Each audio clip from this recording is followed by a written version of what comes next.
પ્રકૃતિ મરોડિયાનું ભક્તના ધ્રોહથી ભગવાનના ધ્રોહનું. સ્વામિનારાયણ હરિ સંવત 1885ના ચૈત્ર સુધી 9મીને દિવસ સ્વામી શ્રી સહજાનજી મહારાજ શ્રી ગઢડા મધ્યે બાબા ખાચરના દરબારમાં શ્રી ગોપીનાથજીના મંદિરને વિશે વિરાજમાન હતા ને સર્વ શ્વેત વસ્ત્ર ધારણ કર્યા હતા ને પોતાના મુખારવિંદની આગળ સાધુ તથા દેશ દેશના હરિભક્તની સભા રહીને બેઠી હતી. પછી શ્રીજી મહારાજને શુકમુનિએ પ્રશ્ન પૂછ્યો છે,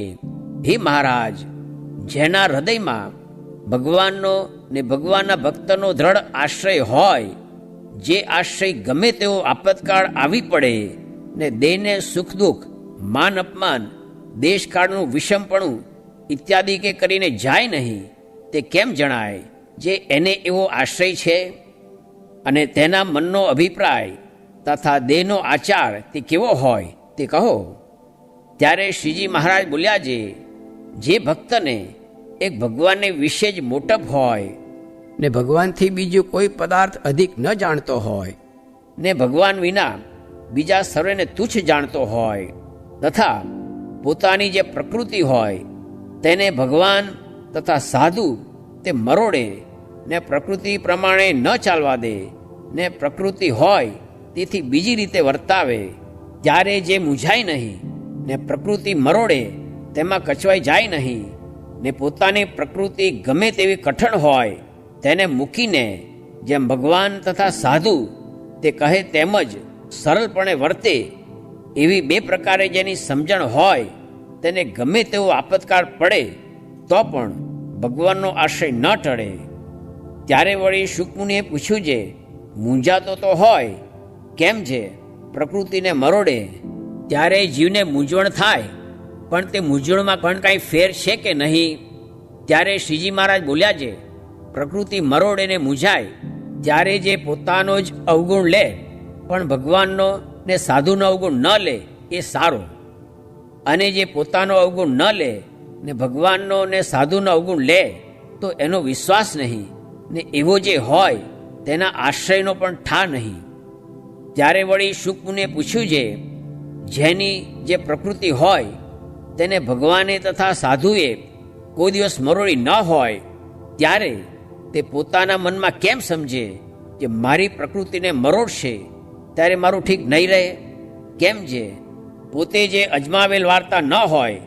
તેનો વિશ્વાસ કેમ આવે? ત્યારે શ્રીજી મહારાજ બોલ્યા છે, એ તો પોતાના મનમાં જે સંકલ્પ તેની સામે દ્રષ્ટિ રાખે કે મારા મનમાં ભગવાન વિના બીજા પંચવિષય સંબંધી ભોગ છે, તેમાં શાની વાસના બળવાન છે ને બળવાનપણે કયા વિષયનો સંકલ્પ થાય છે, એમ વિચારે તો જીવો પોતે હોય તેમ માલમ પડે પણ બીજી રીતે ન પડે. અને જ્યારે એ વિચારે ત્યારે એમ વિચારે છે, આ પદાર્થનો મારે બળવાન ઘાટ છે ને તેમાં હું પ્રવર્તું છું, તેમાંથી જ્યારે મને સાધુ મરોડશે ત્યારે મારે ઠીક નહીં રહે, એમ એને પોતાનો નિશ્ચય થાય. અને બળવાન પ્રકૃતિ હોય ને તદપી જો એની પ્રકૃતિને ભગવાન તથા સાધુ કોઈ દિવસ મરોડે નહીં તો એ પાર પડી જાય, ને જો મરોડે તો એનો ઠા રહે નહીં, અંતે અતિ મૂંઝાઈને વિમુખ થઈ જાય. અને વળી શ્રીજી મહારાજે એમ વાર્તા કરી છે, સાધુના ધ્રોહનું શાસ્ત્રમાં સર્વ કરતાં અધિક પાપ કહ્યું છે, તેનું શું કારણ છે?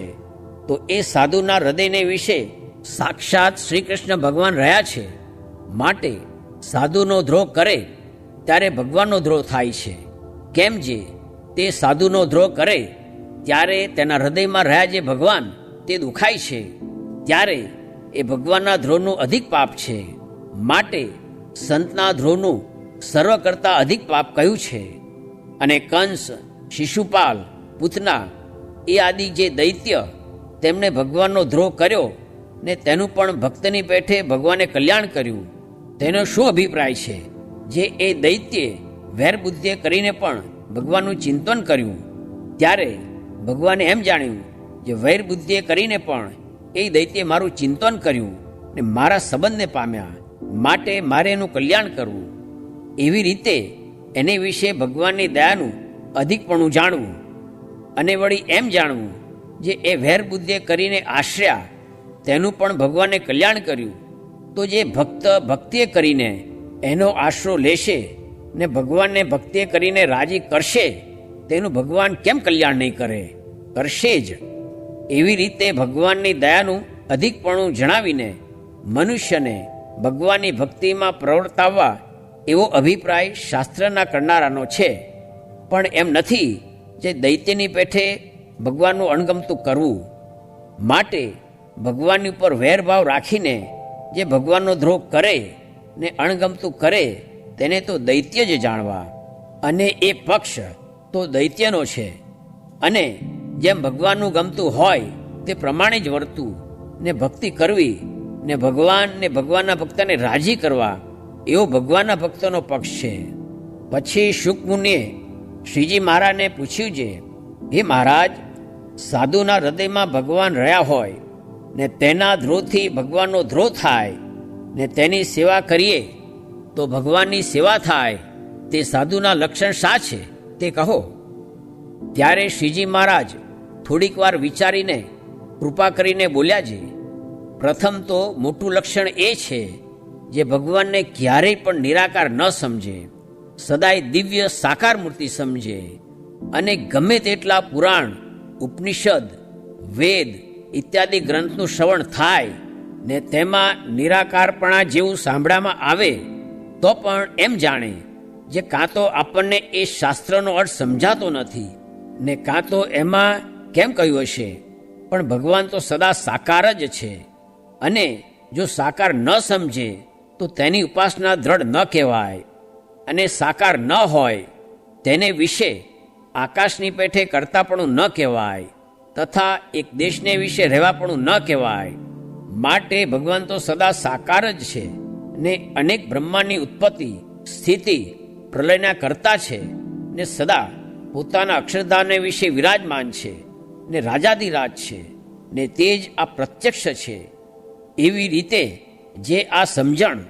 તે કોઈ રીતે કોઈ કાળે ડગી ન જાય, સદા એમ જ સમજે, એક તો એ લક્ષણ હોય, તથા એ ભગવાનની જે એકાંતિક ભક્તિ તેને પોતે કરતો હોય અને એ ભગવાનનું જે નામ સ્મરણ ને કથા કીર્તનાદિક તેને કોઈ કરતું હોય તેને દેખીને મનમાં બહુ રાજી થાય, તથા એ ભગવાનના ભક્તમાં રહેવું હોય તેમાં કોઈ સ્વભાવ આડો આવે નહીં અને તે સ્વભાવને મૂકે પણ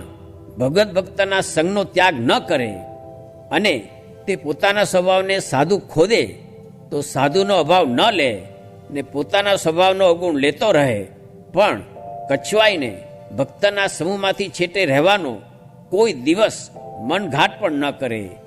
એમને એમ ભક્તના સમૂહમાં પડ્યો રહે એવો હોય, તથા સારું વસ્ત્ર, સારું ભોજન, સારું જળ તથા જે કોઈ સારું પદાર્થ પોતાને પ્રાપ્ત થાય તો મન એમ ઘાટ કરે જે આ પદાર્થ હું ભગવાનના ભક્તને આપું તો ઠીક, અને તે પદાર્થ તેને આપે ને રાજી થાય એવો હોય, તથા ભક્તના સમૂહમાં રહેતો હોય ને તેની કોરનું એમ ન થાય જે આ તો કેટલાક વર્ષ ભેગો રહ્યો પણ એના અંતરનો તો કાંઈ તાક આવ્યો નહીં ને આ તે કોણ જાણે કેવોય હશે, એનું તો કાંઈ કળાતું નથી એવો ન હોય ને જેવો એ માહી બાહેર હોય તેને સર્વે જાણે જે આ તે આવો છે એવો જે સરળ સ્વભાવવાળો હોય અને શાંત સ્વભાવવાળો હોય તો પણ કુસંગીની સોબત ન ગમે ને તે થાય તો તપી જાય, એવી રીતે